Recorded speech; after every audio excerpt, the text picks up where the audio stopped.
दोस्तों, हमारे सनातन धर्म में इस बात का साफ उल्लेख है कि कर्मों का फल हमेशा सबको ही भुगतना पड़ता है, पर चाहे वो इंसान हो या फिर भगवान।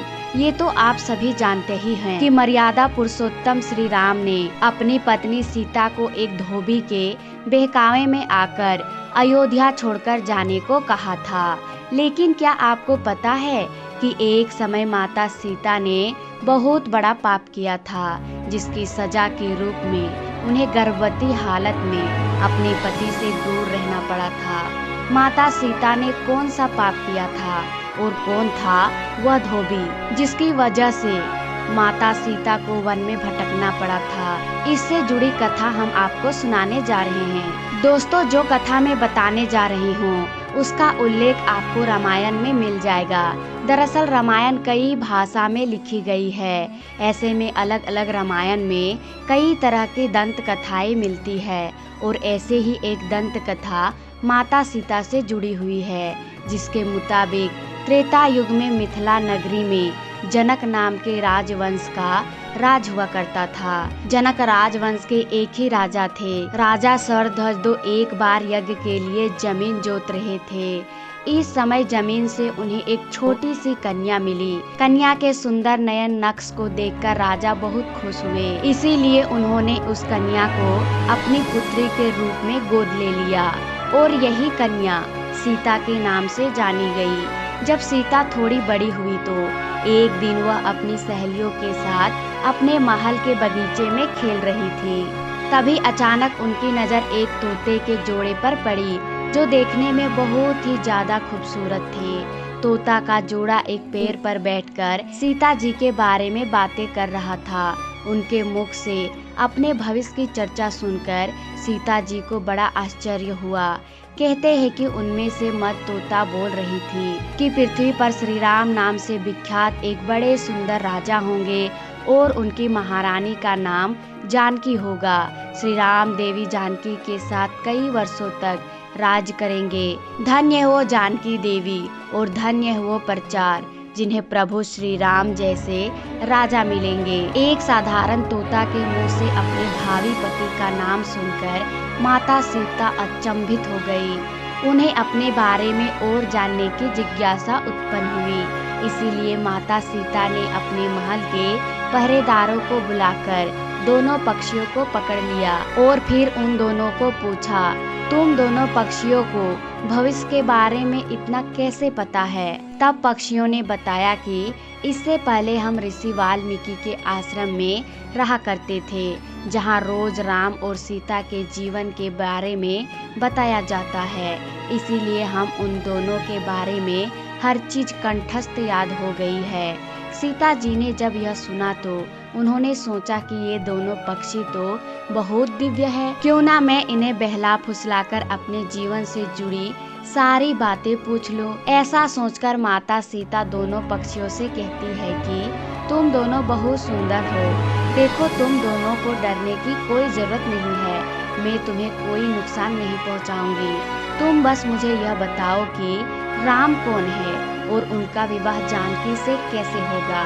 तब दोनों पक्षी बताते हैं कि महर्षि वाल्मीकि रामायण नाम का एक ग्रंथ लिख रहे हैं, जिसमें उन्होंने बताया कि महर्षि श्रंग के द्वारा किया गया पट दृष्टि यज्ञ से होकर भगवान विष्णु मानव शरीर धारण करके उनके ज्येष्ठ पुत्र के रूप में जन्म लेंगे, जो कि प्रभु श्री राम होंगे। बड़े होने पर श्री राम महर्षि विश्वामित्र और अपने छोटे भाई लक्ष्मण के साथ हाथ में धनुष लिए मिथिला आएंगे और वहां शिव जी के धनुष तोड़कर जानकी से विवाह करेंगे। इतना सुनने के बाद माता सीता उन दोनों पक्षियों को बताती है कि जिस जानकी की तुम लोग बात कर रही हो वो मैं ही हूँ। मैं सीता भी हूँ और मैं जानकी भी हूँ। इसीलिए तुम बताओ कि मेरे प्रभु श्री राम कैसे दिखते हैं। इस पर नर तोता ने माता सीता को बताया कि श्री रामचंद्र का मुख कमल के समान सुंदर है। उनके नेत्र बड़े बड़े और खिले हुए हैं। उनकी नाक ऊंची और भोजी घुटनों तक जाती है। उनका गला शंकर के समान है और उनकी सुंदरता का क्या वर्णन करूं। उनके गुणों का क्या बखान करूं, 100 मुख वाला भी नहीं कर सकता। दोनों पक्षी आगे एक साथ कहते हैं, माता जानकी, आपको रघुनाथ जी की पत्नी बनने का सौभाग्य मिला। आपकी जोड़ी तीनों लोक में सबसे अद्भुत होगी। इतना सुनकर देवी सीता पुनः उनसे सवाल पूछती है और वह तोता का जोड़ा फिर से उनके सवालों का जवाब देता है। और इस तरह से देवी सीता जी सवाल पूछती जाती है और तोता का वह जोड़ा जवाब देता रहता है। लेकिन एक समय के बाद दोनों तोतों की बातें सुनकर सीता जी के मन में लालच आ गई। इसीलिए वह दोनों पक्षियों से कहती है कि जब तक मेरा विवाह न हो जाता है, तुम दोनों मेरे साथ राजमहल में रहोगी और तुम्हें वहाँ सारी सुख सुविधाएं मिलेगी। सीता जी की बात सुनकर तोता का जोड़ा घबरा गया। नर तोता माता सीता से कहता है कि हे जानकी, हम आसमान के पक्षी हैं, पिंजरे में बैठकर हम जीवित नहीं रह पाएंगे, इसीलिए आप हमें आजाद कर दीजिए। नर तोता के बहुत ज्यादा विनती करने पर माता सीता ने तोता को छोड़ दिया, लेकिन उन्होंने मादा तोता को नहीं छोड़ा और कहा कि अब यह मेरे साथ रहेगी। इस पर नर तोता माता सीता से कहता है कि मेरी पत्नी गर्भवती है, इसीलिए ऐसे समय में उसको जाने दें। हम दोनों एक दूसरे का वियोग सहन नहीं कर सकते, इसीलिए आप मेरी पत्नी को जाने दीजिए। लेकिन माता सीता ने नर तोता की एक भी नहीं सुनी। इस पर मादा तोता ने माता सीता से गिड़गिड़ाते हुए कहा, मैं गर्भवती हूँ, आप मुझ पर तरस खाइए, मुझे जाने दे। मैं अपने स्थान पर जाकर बच्चे पैदा करूँगी और आप चाहेंगे तो उसके बाद मैं फिर से यहाँ आ जाऊंगी। लेकिन देवी सीता अभी भी मद तोता को छोड़ने को तैयार नहीं थी। उस पर मादा तोता को गुस्सा आ जाता है और वह माता सीता को श्राप देते हुए कहती है कि जिस तरह तुमने गर्भ अवस्था में मेरे पति से मुझको अलग कर दिया है, वैसे ही गर्भ अवस्था के दौरान तुमको भी पति वियोग सहना पड़ेगा।